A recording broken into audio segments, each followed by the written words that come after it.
মঙ্গলবার বোলপুর ও ভিন এলাকার দুই নাবালিকাকে উদ্ধার করল বোলপুর থানার পুলিশ। তাদের মধ্যে একজনের বাড়ি বোলপুরের কালীমোহন পল্লী ও দ্বিতীয় জনের বাড়ি উত্তর 24 পরগনার কাঁচরাপাড়া। ওই দুই নাবালিকা প্রেম ঘটিত কারণে সুদূর চেন্নাই পালিয়ে যায়। তারা পরস্পরের আত্মীয়। গত 9 সেপ্টেম্বর আচমকা তাদের দুই প্রেমিকের সঙ্গে তারা সুদূর চেন্নাই পালিয়ে যায়, যদিও কারণবশত তারা বাঁকুড়া সোনামুখীতে ফিরে আসে। এদিকে নিখোঁজের ঘটনায় ওই দুই নাবালিকার পরিবারের অভিযোগের ভিত্তিতে তদন্তে নামে পুলিশ।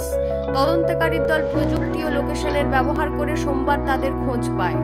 এরপর বাঁকুড়া সোনামুখীতে বোলপুর থানার একটি বিশেষ দল গিয়ে তাদের উদ্ধার করে। আজ মঙ্গলবার তাদের চাইল্ড ওয়েলফেয়ার কমিটিতে পাঠানো হয়। বুধবার জুডিশিয়াল ম্যাজিস্ট্রেটের কাছে ওই দুই নাবালিকার গোপন জবানবন্দি নেওয়া হবে বলে পুলিশ জানিয়েছে।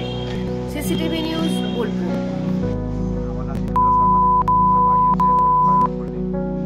আমার মেয়ে আর আমার বউয়ের ভাইজি দুজনের ঘর থেকে পালিয়ে গিয়েছিল, রেগে আর কি মা বলেছিল বলে মা পালিয়ে বাঁকুড়া চলে যায়।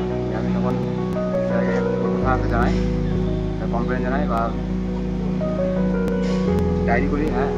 তারপর স্যাররা কি ওখান থেকে নিয়ে আসে, ভালো সুস্থ আমাকে মেয়ে আমার হাতে হ্যান্ড ওভার করে দেয় বোলপুর থানাকে এবং ডিস্ট্রিক্ট পুলিশকে।